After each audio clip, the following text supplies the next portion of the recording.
అంటే సైంటిఫిక్గా ఇది ఐఏఎస్ నాకు ఇదే చెప్పారు మీరు చెప్తుంది ఇప్పుడు ఈ బోర్వెల్ కాస్ట్ ఏదైతే ఉందో 5,000 10,000 20,000 వరకు వేసేదవచ్చు ఒక ఎకరానికి అదే ఏదైతే ఉందో మనం లిఫ్ట్ ఇరిగేషన్ ప్రాజెక్ట్ ఏదైతే కాళేశ్వరం నుంచి పెట్టామో దానికి అప్పట్లోనే ఒక 50,000 పైన ఖర్చు అవుతున్నప్పుడు అంత ఖర్చు అవసరం లేదని ఆయన ఉద్దేశం అంటే ఆయనకు టెక్నికల్గా ఇది ఒక ఐఏఎస్కి తెలియదని మీరు అంటారా అంటే ఆల్టర్నేటివ్ ఏంది పోనీ జేపీ గారు ఆల్టర్నేటివ్ చూపెట్టాలి ఫోర్ వాటర్ కాన్సెప్ట్ అది గతంలో మనం four water concept global warming లేనప్పుడు హనుమంతరావు గారు చెప్పిన ఫోర్ వాటర్ కాన్సెప్ట్ గొట్టిగానిపల్లిలో ఉంది గొట్టిగానిపల్లిలో ఉన్నది మనకు ఖచ్చితంగా వర్షాకాలం వర్షాలు పడ్డప్పుడు ఇప్పుడు వస్తేనేమో కంప్లీట్ సర్ప్లస్ వాటర్ ఉంటుంది ఈ సంవత్సరం మొత్తం సర్ప్లస్ అయింది వికారాబాద్ మీరు చెప్పేది నాట్ ఓన్లీ వికారాబాద్ ఈసారి మొత్తం సర్ప్లస్ అయింది ఒక 4 సంవత్సరాలు 3 సంవత్సరాలు నార్మల్ వాటర్ కూడా రాదు లెస్ రెయిన్ఫాల్ ఉంటుంది గ్లోబల్ వార్మింగ్ లేనప్పుడు జేపీ గారి పాలసీ కరెక్ట్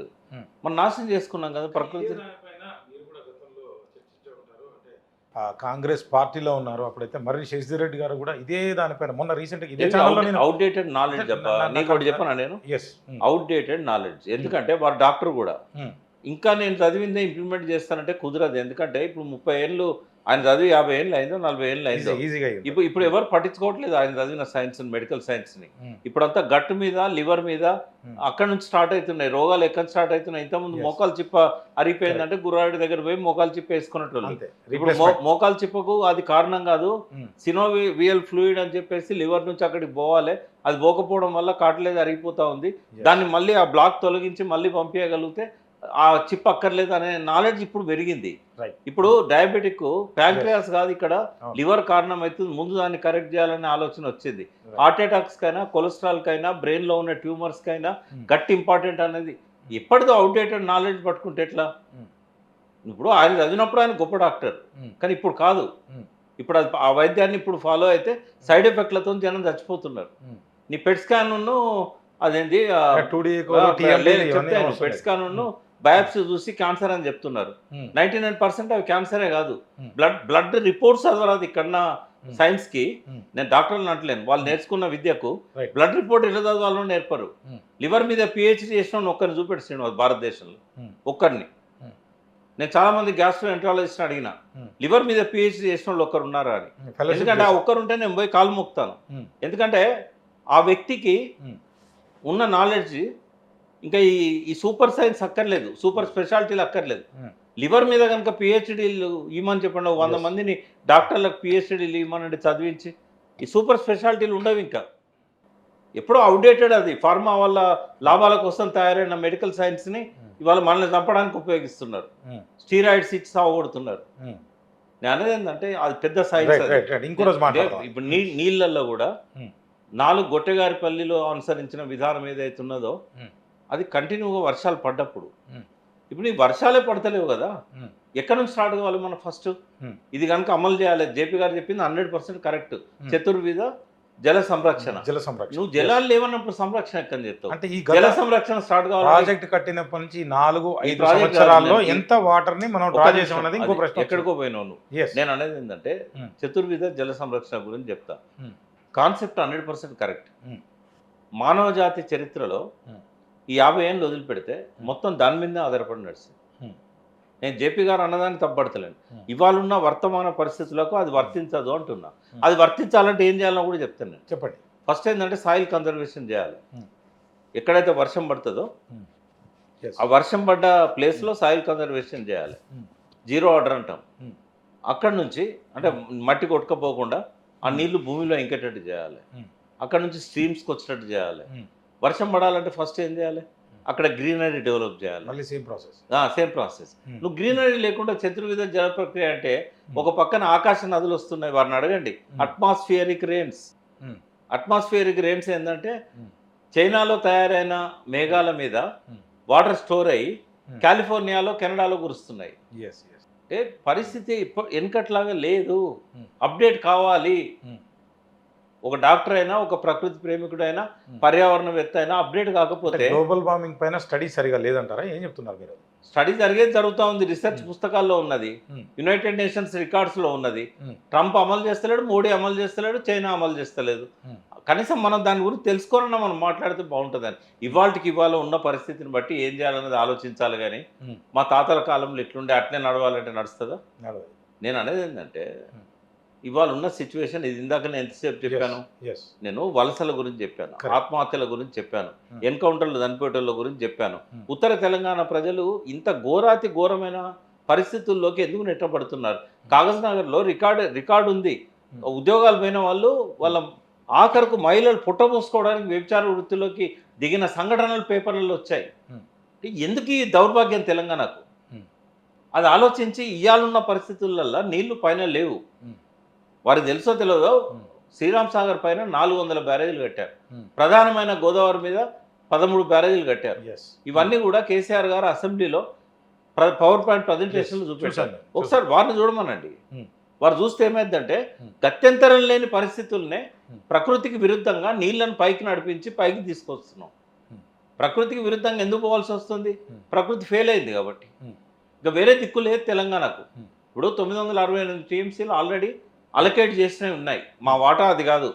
1480 టీఎంసీలలో మా వాటా అది కాదు. ఆ వాటా తేల్చలేదు. ట్రిబ్యునల్ రాలేదు, తేల్చలేదు. కొత్త ట్రిబ్యునల్ వస్తే తెలుస్తుంది, పాత ట్రిబ్యునల్ తేల్చలేదు. మా నీళ్ళని ఎట్లా వాడుకోవాలి? పైన నీళ్ళు లేనప్పుడు కిందికి వెళ్ళి తెచ్చి ప్రాజెక్టులు వేస్ట్ చేయాలా? నిజాం సాగర్ ఎండబెట్టన్నా, శ్రీరామ్ సాగర్ ఎండబెట్టన్నా? ఈ 3 ఏళ్ల నుంచి అంటే వర్షాలు పడుతున్నాయి. రేవంత్ రెడ్డి పాలన మొదలైన కాంచి అవసరం పడలేదు. లిఫ్ట్లు ఆన్ చేయాల్సిన అవసరం ముందు కూడా కొంత వర్షాలు పడ్డాయి. అనే కింద పడలేదు. కింద మనకు లిఫ్ట్ చేయాల్సిన అవసరం పడలేదు. బట్ పైన అయితే పడ్డాయి కదా. ఇప్పుడు రేవంత్ రెడ్డి కూడా మిడ్ మార్నింగ్కి వచ్చిన నీళ్ళని లిఫ్ట్ చేయకుండా హైదరాబాద్ దిగలుగుతాడా? ఎక్కడెక్కడ లిఫ్ట్ చేయాలి? ఫస్ట్ రంగనాయక సాగర్ కంటే ముందు అన్నపూర్ణ రిజర్వాయర్ ఉంది. అక్కడ లిఫ్ట్ చేయాలి ఫస్ట్. అక్కడ నుంచి రంగనాయక సాగర్లో పడతాయి. అక్కడ నుంచి మల్లన సాగర్ లిఫ్ట్ చేయాలి. మల్లన సాగర్ నుంచి హైదరాబాద్కు మళ్ళా ఆయన మూసీలో ఏదైతే ఇప్పుడు మొన్న ప్రాజెక్ట్ రిపోర్ట్లో పెట్టిండో అవన్నీ చేయాలి.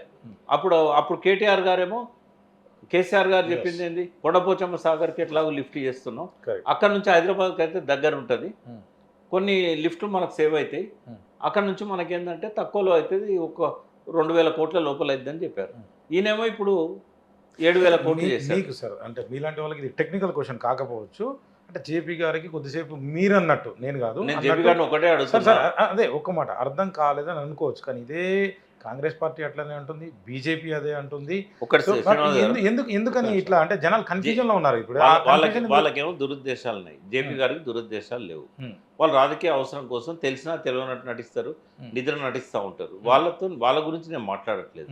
వాళ్ళ మూర్ఖులు, వాళ్ళకేం తెలియదు కూడా. బట్ జేపీ గారు ఆయన చెప్తే జనం నమ్ముతారు. కొంచెం దాని మీద అవగాహన పెంచుకుంటే మాకేందంటే ఇప్పుడు అలా ఒక 25 ఏళ్ళు తలముంతలు అయిపోయినాం కాబట్టి ఓ 10% 20% ఆ జ్ఞానం వచ్చింది. వారికేమో అది పని కాదు కదా. అన్నిట్లో భాగంగా అది కూడా ఆయన అనాలిసిస్ చేస్తాడు. కొంచెం ఇండెప్త్గా పోయినట్టయితే. ఇంకోటి నీటి వల్ల ఇప్పుడు కాస్ట్ బెనిఫిట్ రేషియో అని కాగ్ ఏదైతే చెప్తుందో వారు కాగ్ రిపోర్ట్ను సూచిస్తారు. కోదండరామ్ గారైనా వారైనా. ఇప్పుడు నేను మాట్లాడే మాటలు వారు ఒక్కరి కోసమే కాదు, సేమ్ వాదన వినిపిస్తున్న కోదండరామ్ గారు కానీ, ఆ ఉద్యమ కాలంలో జేఏసీ నాయకులుగా ఉన్న బూర నర్సయ్య దగ్గర నుంచి వీళ్ళందరూ కూడా, వాళ్ళతో పాటుగా అరగోపాల్ సార్, వాళ్ళ ఫీల్డ్లలో వాళ్ళు ఎక్కడో మాకు అందనంత ఎత్తులో ఉన్నారు. వాళ్ళ 100% వాళ్ళ జ్ఞానాన్ని మేము గౌరవిస్తాం. ఏదో ఒక్కదాని మీద తప్పు మాట్లాడినంత మాత్రాన వాళ్ళ గౌరవం తగ్గదు. కానీ ఇక్కడ తెలుసుకోవాల్సింది ఏంటంటే నీళ్ళు అనేది ఒక జటిలమైన సబ్జెక్ట్, అంత ఈజీగా అర్థం కాదు. అలా అలవోకగా మనం మాట్లాడినాం అనుకో, దాన్ని అర్థం చేసుకోక మాలాంటి వాళ్ళకు గుండెకు మంట అనిపిస్తుంది. కొంచెం ఇంత పెద్ద మేధావి ఇట్లా మాట్లాడితే జనం పక్కదారి పడతారు కదా. జనం కోసం ఉన్న కొంత నేర్చుకుంటే బాగుండు అనేది ఒక తపన తప్ప వేరే ఏం లేదు. వారి తప్పట్టాలని కాదు, వారి జ్ఞానాన్ని ఎప్పుడు నేను గౌరవిస్తాను. మళ్ళీ నేను 4 గన్మెన్లు అన్న పెట్టుకోవాలి, ఓ 4 రౌడీలను అన్న పెట్టుకోవాలి. అందుకని నేను ఆమె గురించి మాట్లాడా. ఇప్పుడే కాదు, ఎప్పటికీ మాట్లాడా. ఆ ముఖ్యమంత్రి అయినా మాట్లాడా, ఆ ప్రధానమంత్రి అయినా మాట్లాడా, ప్రతిపక్ష నాయకురాలైనా మాట్లాడా, ఆమె ఏం చేసినా ఆమె గురించి నేను మాట్లాడా. నా మైండ్లోకి వెళ్ళి ఆమె పేరే తీసేసిన నేను. మొన్న జయప్రకాష్ నారాయణ గారి ఇంటర్వ్యూ మీరు చేసినప్పుడు వారు మాట్లాడే దానిలో కొన్ని విషయాల మీద క్లారిటీ ఇస్తే బాగుండు అనిపించింది. ఎందుకంటే వారంటే నాకు చాలా గౌరవం. ఫస్ట్ ఏంటంటే నేను అంటున్నా జేపీ గారిని ఒకసారి చూసుకోమనండి. ఏ దేశంలో అయినా కాస్ట్ బెనిఫిట్ రేషియో చూస్తారా? నీటికి కాస్ట్ బెనిఫిట్ రేషియో లెక్క కట్టాలంటే 100 లాభాలు ఉన్నాయి. మరి శశి రెడ్డి గారు కూడా ఇదే దానిపైన మొన్న అవుట్డేటెడ్ నాలెడ్జ్ దెబ్బ. గ్లోబల్ వార్మింగ్ పైన స్టడీ సరిగా లేదంటారా? కనీసం మనం దాని గురించి తెలుసుకోవాలన్నా మనం మాట్లాడితే బాగుంటుంది. రైతుల కుటుంబం మీద ప్రేమ ఉండదా, బిడ్డల మీద ప్రేమ ఉండదా, భార్య మీద ప్రేమ ఉండదా? 35,000 మంది రైతులు చచ్చిపోయారు కదా.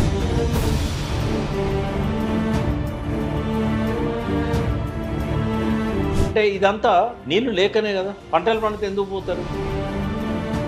దీంట్లో ఎమోషన్స్ ఏం లేవు. కవిత గారు అన్నట్టు, తన కూతురు అన్నట్టు దీంట్లో జరిగింది అవినీతి అని ఓపెన్ స్టేట్మెంట్ ఇచ్చారు. అంటే కేసీఆర్ ప్లేస్లో ఇంకో సీఎం ఉంటే 40,000 కోట్లు 80,000 కోట్లు అంటే మీరు కూడా చప్పట్లు కొట్టేవారు. కాంగ్రెస్ వాళ్ళతో మాట్లాడితే ప్రజలే చూశారు కదా, ఆయన అభివృద్ధి చేస్తే మమ్మల్ని ఎందుకు గెలిపించారు. చూసేకులు తెలివాయి, టీఎంసీలు తెలివాయి, నీళ్ళ మీద మైక్ పెట్టినాం కాబట్టి మాట్లాడుతూనే ఉంటారు. లంకె బిందెలు ఉంటాయని అనుకుంటే ఖాళీ కుండలున్నాయని ఎప్పుడైతే ముఖ్యమంత్రి గారు కామెంట్ చేశారో ఆయనకి ఎకారం మీద అవగాహన లేదని చెప్పి అర్థమైంది. కాంగ్రెస్ పార్టీ అట్లనే అంటుంది, బీజేపీ అదే అంటుంది. వాళ్ళకేమో దురుద్దేశాలు ఉన్నాయి, జేపీ గారికి దురుద్దేశాలు. రేవంత్ రెడ్డి విషయంలో పచ్చ అబద్ధాలు మాట్లాడుతున్నాడు అనేది మాత్రం, ఎక్కడన్నా అవినీతి మీద ఒక సింగిల్ పేజీ దరఖాస్తు ఉందా? వ్యవస్థల్ని మ్యానిపులేట్ చేస్తున్నారని చెప్పి అంటే మీరు ఎట్లా చెప్పగలుగుతారు? ఇప్పుడు మేము ఇచ్చిన రికార్డ్స్ అని ఉన్నాయి, మా పేరే మెన్షన్ చేయలేదు రిపోర్టు. ఈవెన్ సిబిఐ ఎంక్వైరీ చేసినా శిక్ష పడదు. ఇప్పుడు రాష్ట్ర రాజకీయాలు ఇట్లా తయారైతే మన రాష్ట్ర భవిష్యత్తు పరిస్థితి ఏందని ఇప్పుడు ఎన్ని మీలాంటి మీడియాలతో మాట్లాడినా ఈ సమాజం మారుతుందనే నమ్మకం నాకు లేదు. కులాలు మతాల కన్నా అత్యంత ప్రమాదకరమని నా కామన్గా నా స్టేట్మెంట్. అంటే నాకైతే దేశంలోనే ఉండాలనిపిస్తుంది. పెళ్లి నల్లదత్తులు కాంగ్రెస్ టీఆర్ఎస్ నాకు అనవసరం. ఎట్లా అరికట్టాలా, ఏం చేయాలి? పేపర్ చదివే జ్ఞానం లేనప్పుడు ఇవి వినబడితే గదే నమ్ముతారు కదా వాళ్ళు. అంటే తెలంగాణ ప్రజలు సుఖంగా ఉండాలంటే ఏం చేయాలి? ఈ అబద్ధాలు, ఎమోషనల్ స్పీచెస్ ఇవన్నీ వినడం మానేస్తే వాళ్ళ ఆరోగ్యం బాగుంటుంది.